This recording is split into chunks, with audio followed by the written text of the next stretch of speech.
নতুন করে পুরনো অতীতটাকে ভুলে গিয়ে আমাদের যত তিক্ততা আছে সবকিছু ভুলে গিয়ে একটা সত্যিকার অর্থেই সাম্প্রদায়িক প্রগতিশীল এবং গণতান্ত্রিক বাংলাদেশ, সমৃদ্ধ বাংলাদেশ গড়ে তুলতে চায়।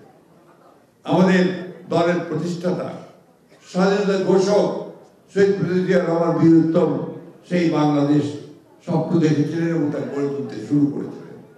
আজকে এখানে আমাদের রানী মাতা তিনি তার বক্তব্য করেছেন যে 92 সালে তারা সম্ভবত 92 সালে তারা আমাদের গণতন্ত্র মাতা দেশনেত্রী বেগম খালেদা জিয়ার সঙ্গে তারা বসেছিলেন, কথা বলেছিলেন এবং পরবর্তীকালে আমাদের এখনকার যিনি তরুণ নেতা যার উপরে গোটা দেশ তাকিয়ে আছে গণতন্ত্রকে প্রতিষ্ঠা করবার একটা স্বপ্ন নিয়ে, সেই তারেক রহমানের সঙ্গেও তারা বসেছিলেন, কথা বলেছিলেন। আজকে সেই সময়টুকু আবার ফিরিয়ে আনা দরকার। আজকে আমাদের মা বোনেরা এখানে এসেছে অনেক দূর দূরান্ত থেকে, আমার ভাইয়েরা এসেছেন সেই দক্ষিণ থেকে, দক্ষিণের জেলাগুলো থেকে। একটা আশা তাদের সামনে আছে। সেই আশাটা হচ্ছে কি, যে আমরা বাংলাদেশে সত্যিকার অর্থে একটা নাগরিকের মর্যাদা নিয়ে বাঁচতে চাই। ঠিক কিনা? ঠিক কিনা বলেন? সেটাই নিশ্চয়তা আজকে আমাদের তারেক রহমান সাহেব দেবেন। আমরা বাংলাদেশকে সেইভাবেই একটা গড়ে তুলতে চাই যেখানে সকল ধর্মের, সকল গোত্রের মানুষের সমান মর্যাদা থাকে। আমাদের ভিশন 2030 কথা বলেছেন দেশনেত্রী বেগম খালেদা জিয়া। আমাদের 31 দফা নতুন রাষ্ট্র মেরামতের যে কর্মসূচি কথা বলেছেন জনাব তারেক রহমান সাহেব, সেই কথাগুলো আলোচনা হয়েছে।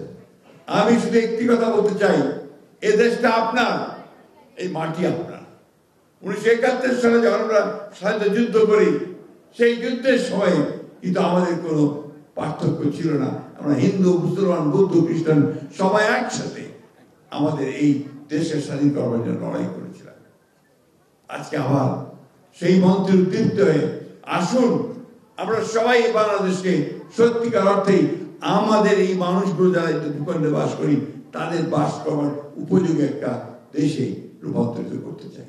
আপনাদের সঙ্গে আলোচনা করে, আমাদের হিন্দু সম্প্রদায় ভাইদের সঙ্গে আলোচনা করে বেশ কতগুলো সমস্যা এবং দাবি দেওয়ার কথা আপনারা আমাকে বলেছেন। আমি তা আমাদের নেতার কাছে জানাতে চাই। অর্পিত সম্পত্তি প্রত্যার্পণ আইন বাস্তবায়ন চেয়েছেন আপনারা সংখ্যালঘু সুরক্ষা আইন চেয়েছেন, জাতীয় সংখ্যালঘু কমিশন চেয়েছেন, সংখ্যালঘু মন্ত্রণালয় চেয়েছেন, দেবত্ব সম্পত্তি সংরক্ষণ আইন চেয়েছেন, ট্রাস্টের পরিবর্তে হিন্দু ফাউন্ডেশন চেয়েছেন, মনোনয়ন জাতীয় সংসদ সহ জাতীয় জীবনের সর্বস্তরে সংখ্যালঘুদের যথাযথ প্রতিনিধিত্ব নিশ্চিত করার কথা বলেছেন।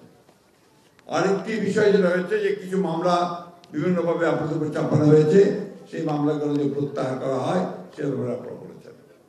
আমি আমার নেতাকে আজকে যিনি বাংলাদেশে নেতৃত্ব করবেন তার কাছে আপনাদের এই দাবি দাওয়াগুলো তুলে ধরলাম।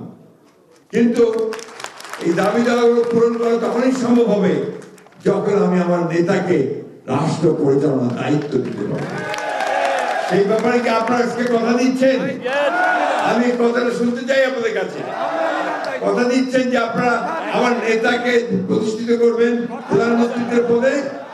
তারা অবশ্যই একটা স্লোগান দিয়ে করবেন, হিন্দু মুসলমান ভাই ভাই, হিন্দু মুসলমান ভাই ভাই, পতুয়া মুসলমান ভাই ভাই। এটা মনে রেখে আসুন আমরা সামনের দিকে আমার নেতা তারেক রহমানের নেতৃত্বে এগিয়ে যাই।